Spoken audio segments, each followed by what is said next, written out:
If you give the world half a chance, it'll turn to shite. We knew this thousands of years ago, but Sheehan tells me that there's a new fancy law about it now. Kind of like when you have a basic cracker, and you're fine with that, but put some nasty fucking fish eggs on it, and suddenly it's caviar. Now it's fancy. The fancy law is the second law of thermodynamics, which states that when you have an isolated system, then entropy will increase and... God damn it. Let's just say that things turn to shite and be done with it, okay? Call that the first law of Owen. Except you can clean up the shite if you have the heart and mind for it. Call that the second law of Owen.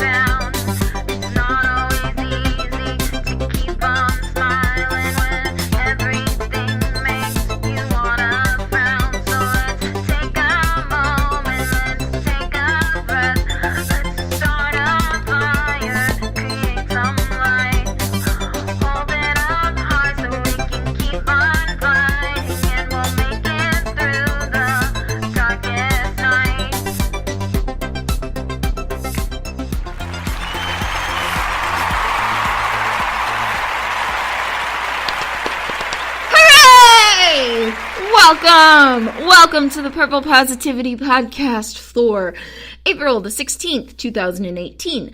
I am your host, the amazingly adorable and newly caffeinated Rebecca Thistle, podcasting to you live-ish from my kitchen/dining room table in my apartment, which I call Jeffrey Thistlework. Yay! So, what you just heard at the beginning of this show is an excerpt from Scourged by Kevin Hearn. And let me say, go get the audiobook.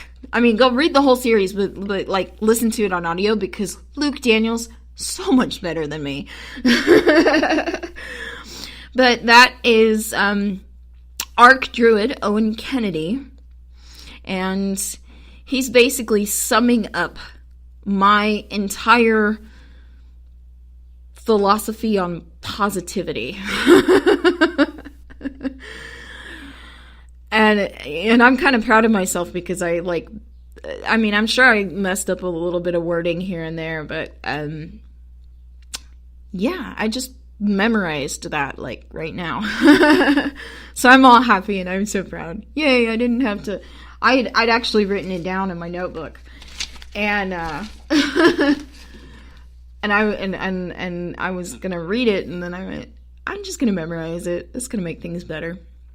So, anyways, so I'm all happy because I feel smart and adorable, and Owen always makes me smile. Anyways, he's a crotchety old grump, to be honest. If you read the books, like, he is a crotchety old grump, but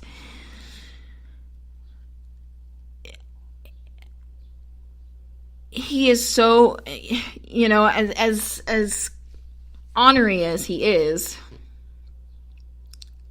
I think he's got the most realistic view of everything. And it's awesome. So, but I was having this conversation with my, all caps, someone yesterday, and he made a remark to me that has been bothering me, but not like in a bad way, but like in a, it's really got me thinking sort of way. He said, and I don't know if I'm directly quoting, but essentially what he said was, Becca, for somebody who's so positive, you sure do get negative a lot. And so I've been thinking about it ever since, because he's right. Because, he said that and I went, yeah, you're right. And I'm working on it. And Because, I know that I say things that can be construed as being negative. I say things that sounds like I'm being down on myself and down on the world, and I sound very cynical and pessimistic, and I get it. I get it. It sounds off-brand for the host, the amazingly adorable host of the Purple Positivity podcast, to say things like, if you give the world half a chance, it'll turn to shite.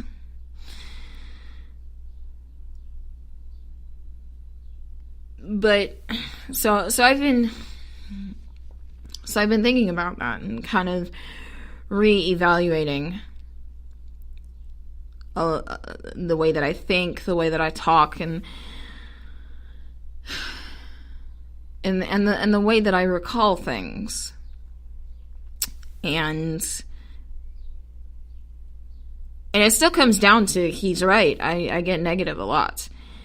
However, I want to add on to that negativity serves a purpose. I feel. Maybe I'm wrong. And I don't even know if he listens to the show, but if he does, he'll probably argue with me about this, and it'll be great, because I love when people challenge me. It gets my blood boiling, and then I'm like, yes, keep challenging me, and then things blow up, and that's not good. But but it's good. So I thought I'd take this opportunity to sort of reiterate what I mean by positivity, because outside of math and science, there's no objective definition on what is a positive attitude and what is a negative attitude. Because there's a lot of hatred in this world that people take for optimism and positive change and progress, and and not everybody does, but a lot of people do. A lot of people get behind some really hateful things. And because they have their own definition and their own perception of what is positive. When I do this show, I want to make it clear that this is not my pulpit of positivity. You don't have to agree with me. In fact, like I just said, I love it when people disagree with me. I love when people challenge me on some of the things that I say. The only thing that I don't like being challenged on is my belief that perception is reality. Because then I get like really about that. That is the one inalienable truth of life, the universe, and everything. That, and the answer is 42. So, but this is not meant to be my pulpit of positivity. I'm not trying to preach to anyone. When I do this show, when I talk about the things that I talk about, like, go out there, create what you deserve, believe that you deserve it, and then create it. I'm saying that to me as much as I'm saying that to anyone else. Okay? Because I know I need to hear myself say that. I know I need to make that note to myself daily. And I try and be honest on this show about my struggles. There are days when I don't want to get out of bed. Well, I can't really say that because I don't have a bed, but that's a whole other thing. But there are days when I don't want to wake up. Yesterday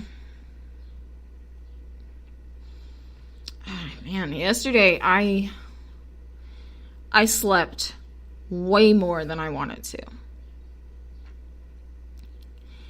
Because I just wasn't feeling it. I felt like crap. I've felt like crap for a few days now. I And inevitably, when I start feeling like crap on one front, it insidiously seeps into a bunch of other parts of my life. And it leads to this all caps someone telling me that I'm still a negative person. And then I have to sort of go, am I? And the truth is, yeah, I am. You know what? Everybody's going to have some level of negativity.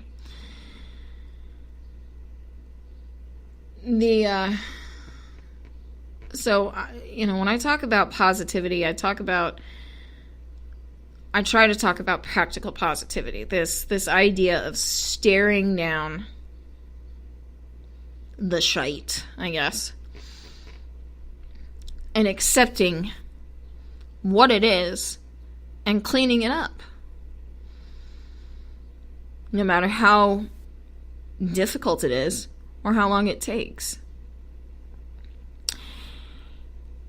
And again, I'm not trying to get up on a high horse here. I'm not trying to say like, hey, yeah, I'm great at this, As soon as something goes wrong in my life, I'm right back up and fighting again. No, I'm not.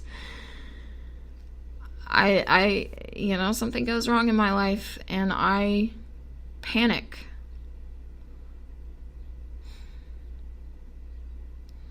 I feel like crap. I feel scared. I'm not gonna lie.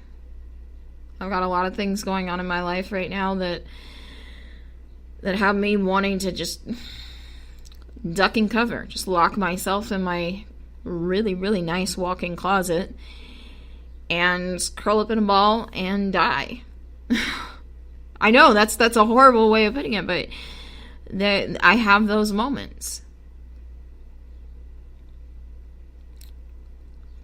But through doing this show and talking to this all caps someone, I'm starting to sort of, not even sort of, but really stare down those situations and accept that they're pretty ugly.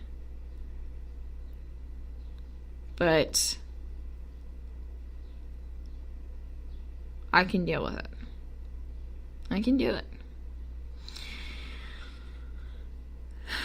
And, and sometimes, going with the shite metaphor, there's shite everywhere and you can clean it up. But it's going to keep plopping down unless you figure out where it's coming from and take care of that problem. And then you won't have to clean up that shite anymore, that source of shite anymore.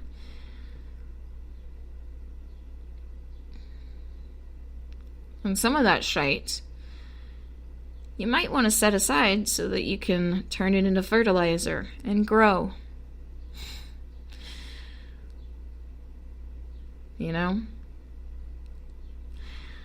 Like the conversation that sparked this remark from someone about my negativity was a conversation we were having about my son's father, JC. And someone said to me that